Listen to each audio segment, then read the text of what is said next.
अस्सलाम वालेकुम जी। कैसे हैं सब? ठीक ठाक है। उम्मीद करता हूँ सब ठीक ठाक होंगे। काफ़ी दिनों बाद व्लॉग बना रहा हूँ। काफ़ी दोस्तों के सवाल आ रहे थे लिथुआनिया के बारे में कि उनकी अपॉइंटमेंट नहीं मिल रही, ये हो रहा है या वो हो रहा है। तो भाई जहाँ तक मेरे इल्म में है, ठीक है, वीज़ा बंद नहीं किया उन्होंने। ठीक है, वीज़े देने बंद नहीं किए उन्होंने। उनका सेम सिस्टम हो गया पोलैंड वाला, क्योंकि जब पोलैंड ने नए नए वीज़ा देना शुरू किए थे ना, तो हम सब लोगों ने मिल के यहाँ पे हज़ारों की बल्कि लाखों की तादाद में वर्क परमिट लेने शुरू कर दिए थे। और कुछ जो हमारे यूट्यूबर हैं जो यहाँ पे आए भी नहीं, वो भी आपको बहुत मिसगाइड करते हैं। यहाँ पे लाखों की हज़ारों की तादाद में वर्क परमिट इशू हो गए हैं, तो अगर वो इतने वर्क परमिट में वीज़े देंगे तो वो यहाँ के बंदे खुद कहाँ जाएंगे, ये भी तो आप सोच सकते हो ना। पोलैंड में भी ऐसा हुआ, पहले पहले वीज़ा दिया इन्होंने, बाद में वीज़ा देना 50% कर दिया, अब तो मेरे ख्याल से 10% ही रह गया वीज़ा। और ये जो आपको एजेंसीज वाले दिखाते रहते हैं ना कि हमारा आज एक सक्सेसफुल हुआ, तो अगर एक सक्सेसफुल होता है ना, उसके साथ 10 अनसक्सेसफुल भी होते हैं। लेकिन वो आपको दिखा के तो वो अपनी रोजी रोटी बंद थोड़ा करेंगे। वो तो आपको वही बताएंगे कि जिसने लगा उसका, वो जिसका नहीं लगा उसका कभी भी नहीं आपको बताएंगे। तो बात सिंपल सी ये है कि पहले तो एक न्यूज़ आ रही थी कि उनका लिथुआनिया वालों का उनका 50,000 लेबर का हायर करने का कोटा था, वो पूरा हो गया। ठीक है, लेकिन ऐसी कोई ऑफिशियल जो अनाउंसमेंट है मेरे ख्याल से वो अभी तक नहीं आई। लेकिन एक नॉन ऑफिशियल कोई वेबसाइट है, उस पर लिखा हुआ था कि उनका जो रिक्वायरमेंट था वो 50,000 पीपल हायर करने का था जो बाहर से, तो वो उनका कोटा वो पूरा हो गया, तो अभी वो वीज़ा देना भी बंद कर देंगे। और देखने में भी ऐसा ही आ रहा है, क्योंकि जिनके पास वर्क परमिट आ गई हैं, माइग्रेस का नंबर आ गया, उनको अपॉइंटमेंट नहीं मिल रही। ठीक है, तो ये वाला माहौल हो गया। तो सेम पोलैंड वाला, पोलैंड में भी अभी आप अप्लाई करोगे तो अगर 100 वर्क परमिट निकला तो उसमें से 5-6 जो प्रोफेशनल कोई उनको लगेगा कि ये वाकई बंदा प्रोफेशनल है, काम वाला है, उसको देंगे। बाकी वीज़ा देना, मेरे ख्याल से वीज़ा देना ही बंद कर दिया इन्होंने। अगर किसी का लगता है तो वो नेपाल या इंडियन का लग जाएगा, पाकिस्तानी का तो बड़ा मुश्किल हो गया। और मैं यकीन माने रिक्वेस्ट करता हूँ उन भाइयों से कि जो सोच रहे हैं पोलैंड का वर्क परमिट लेने के बारे में, मैं उनको भी ये हदायत मशवरा देता हूँ पर्सनल तौर पे कि आप पैसे और साथ में उससे ज़रूरी 1 साल का टाइम भी वेस्ट करते हो, क्योंकि अभी यहाँ से वर्क परमिट निकलने में तकरीबन 2 महीने 3 महीने ईजी लग जाते हैं। उसके बाद अगर आप पाकिस्तान से अप्लाई करोगे तो 1 साल बाद कहीं जाके कहीं किसी की तो आती ही नहीं। ये नहीं होता कि वो आपका वर्क परमिट 2 नंबर होता है, वर्क परमिट ओरिजिनल होता है, लेकिन ये आपको अपॉइंटमेंट की डेट ही नहीं देते। वो आपका वर्क परमिट फिनिश हो जाता है, फिर आपको प्रॉब्लम बन जाती है। ठीक है, आप जिसको पैसे देंगे वो उससे पैसे मांगेंगे, वो आपको पैसे नहीं देगा। दूसरा, पैसे तो ज़ाया होंगे 1 साल के बाद। अगर आपका अपॉइंटमेंट भी आ भी गई है तो वो आपको वीज़ा नहीं देंगे। मैंने नहीं सुना पिछले 2 महीनों में पाकिस्तान से किसी का वीज़ा लगाओ। ठीक है, सऊदीया में भी तकरीबन, कुवैत में भी, यहाँ पे फिर भी चांस हैं, लेकिन वहाँ पे तो बिल्कुल पाकिस्तानियों के लिए तो बिल्कुल चांस नहीं है। लिथुआनिया में भी भाई अभी सेम ही सिस्टम हो गया, अपॉइंटमेंट नहीं मिल रही। आप लोग, मुझे ये नहीं समझ आती कि वो ट्रांसमेक्सा में वो किसी ने बताया था, आपने इतनी वहाँ पे इतनी एप्लीकेशन, मेरा कज़न भी ट्रांसमेक्सा में है, तो इतनी एप्लीकेशन सेंड कर दी हैं कि उन्होंने भी अभी बंदे हायर करना बंद कर दिए हैं। मैं लास्ट वीडियोस में, उसके पहले भी वीडियो में ये सेम बात बता रहा हूँ कि आप लोग कोशिश किया करो कि हज़ारों की तादाद में कंपनी है भाई। इटली स्पेन वाले आपको हायर नहीं करेंगे, ना जर्मन वाले, ना नीदरलैंड वाले। आपको पोलिश, चेक Republic, Slovenia, Slovakia, Latvia, Lithuania, Poland, Romania, ठीक है, यहाँ पे आप ट्राई करो। ट्रांसपोर्ट कंपनी बहुत है, हज़ारों की तादाद में। आप इंटरनेट पे गूगल पे जाके सर्च करो, ऊपर लिखोगे स्लोवेनिया ट्रक ट्रांसपोर्ट कंपनी, तो आपको नीचे कंपनीज का नाम आ जाएगा। उनकी वेबसाइट पे जाके एचआर का नंबर या ईमेल एचआर की में अपने डॉक्यूमेंट सबमिट करें। ठीक है, पुलिस करेक्टर सर्टिफिकेट अभी ज़रूरी हो गया, तो आप किसी को एप्लीकेशन भेजते हैं तो उससे पहले अपना पुलिस करेक्टर सर्टिफिकेट जो है रेडी रखें या उसके बाद रेडी करवा लें, क्योंकि पाकिस्तानी करैक्टर सर्टिफिकेट के ऊपर लिखा जाता है कि हम लोगों ने कहाँ ट्रैवल करनी है। तो स्लोवाकिया सैलरी सेम है, सैलरी का कोई डिफरेंट नहीं है, सैलरी सेम है इन सब कंट्रियों की।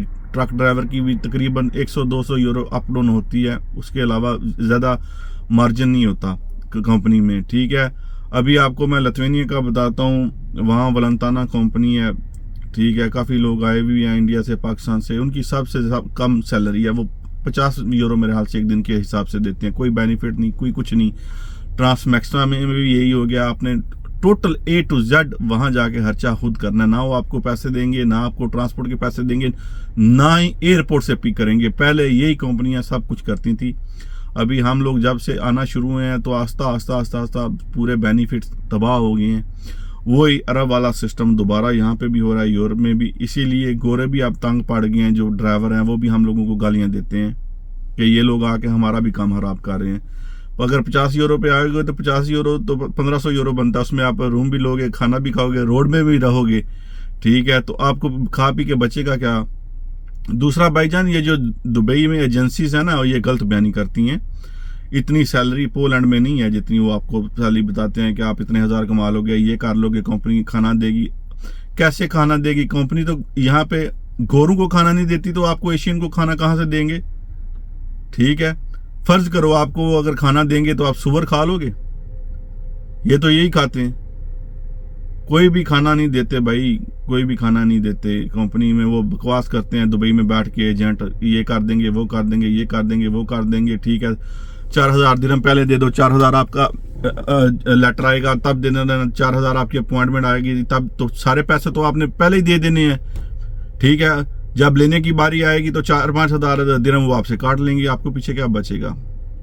तो मेरा ब्रादराना सबको मशवरा है कि ये 2 कंट्रीज को अब कम अप्लाई करें आप क्रोशिया में, ठीक है। दूसरा, मैं सुन रहा था कि कुछ एजेंट बुल्गारिया का बोल रहे हैं, बुल्गारिया ऐसा तो बुल्गारिया ऐसा तो बुल्गारिया। भाई बुल्गारिया एक गरीब मुल्क है, यूरोपियन यूनियन में आएगा, यानी कि बिल पास हो चुका है उसका, लेकिन वो उनको बेनिफिट है, हम लोगों को बेनिफिट नहीं उसका, ठीक है। क्योंकि जो गरीब मुल्क हैं यूरोपियन यूनियन में आए हैं, उनके जो बॉर्डर लगते हैं ना अमीर कंट्रियों के साथ, वहाँ पे उन्होंने चेक पोस्ट बनाई हुई है। अगर किसी भाई का कोई जानने वाला पोलैंड में है, ट्रक ड्राइवर, क्योंकि बाकी तो मूवमेंट नहीं करते ना, अगर किसी का कोई जानने वाला पोलैंड में ट्रक ड्राइवर है तो आप उसको फ़ोन करके पूछ लेना कि आज से 1 साल पहले पोलैंड और जर्मन के बॉर्डर पर चेक पोस्ट थी क्या? कोई चेक पोस्ट नहीं थी। अभी जनाब पोलैंड इंट्री के लिए कोई चेक पोस्ट नहीं है, लेकिन पोलैंड से जर्मन इंट्री के लिए बहुत बड़ी चेक पोस्ट है। बस, ट्रक, कारें, जिसको मर्जी करता है रोक के चेकिंग कर सकते हैं वो, ठीक है। ऐसे ही जो बॉर्डर लिथुआनिया वाली साइड में या दूसरी कंट्री के गरीब के लगते हैं एक दूसरे के साथ, यहाँ पे भी चेकिंग चालू है, ठीक है।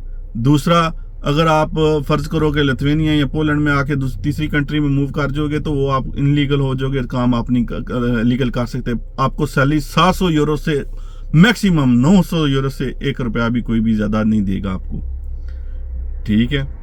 कोशिश करें क्रोशिया का, स्लोवेनिया, लिथुआनिया भी करें, लेकिन अभी मेरे ख्याल से इतना कोई फ़ायदा नहीं है वहाँ का अप्लाई करने का, ठीक है। रोमानिया में भी फिर भी 700-800, 900, 1000 डॉलर मिल जाता बंदे को, वो अरब कंट्री से अच्छा है। लेकिन बुल्गारिया मेरे ख्याल में, मैं अपने ज़हन के मुताबिक बताता हूँ कि आने की कोई ज़रूरत नहीं है। बुल्गारिया तो खुद बहुत गरीब कंट्री है। मेरे 3-4 बुल्गारियन दोस्त हैं, ठीक है। मैं उनसे पूछा भी कि क्या सिस्टम है, तो वो बोलते हैं कि मैक्सिमम 500 यूरो आप कमा सकते हो। अगर 500 यूरो कमाते हो तो आपने 500 यूरो में खाना भी तो है ना, कि 500 यूरो आप पूरा घर पे तो नहीं ना बेच सकते, ठीक है।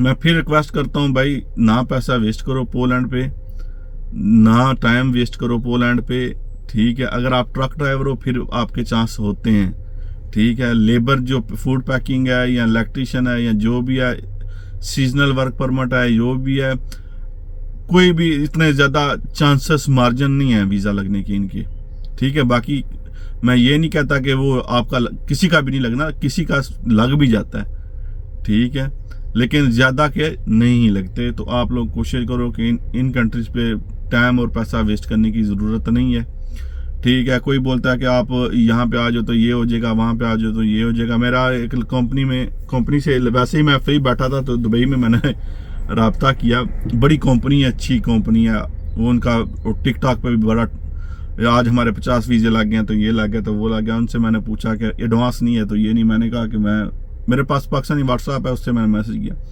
उन्होंने बोला कि हम लोग आपका क्रोशिया का अप्लाई करेंगे 4000 दिरहम पहले, यानी कि बात स्टार्टिंग पे 4000 दिरहम जब आपका वर्क परमिट निकलेगा, 4000 दिरहम जब आपकी अपॉइंटमेंट आएगी, यानी 12000 दिरहम तो आपने वीज़ा लगने से पहले दे देना है। अगर आपका वीज़ा नहीं लगा तो वो आपसे फिर वो पहला 4000 दिरहम रख लेंगे, तो आपको किस चीज़ का सवाब मिलेगा? ठीक है, वो जी बोलते हैं कि यहाँ ये हो गया, वो हो गया, ये हो गया। नेपाली भाइयों के, बांग्लादेशी के, इंडियन के वीज़े हमसे थोड़ा इजी लगते हैं। हमारा वीज़ा बहुत हार्ड है, पाकिस्तान से तो बिल्कुल ना होने के बराबर है। जो भाई पाकिस्तान से पैसे दे के चांस लेना चाहते हैं, मैं तो मशवरा देता हूँ ना लें। बाकी हम लोगों में जो कीड़ा होता है ना, वो भी नहीं ना बैठने देता। बाकी आप लोगों की अपनी अपनी मर्जी है, ठीक है। ये जो दूसरी कंट्रीज हैं ये अप्लाई करें, उसके बाद ठीक है आप इंडीड जॉब पे जाएं।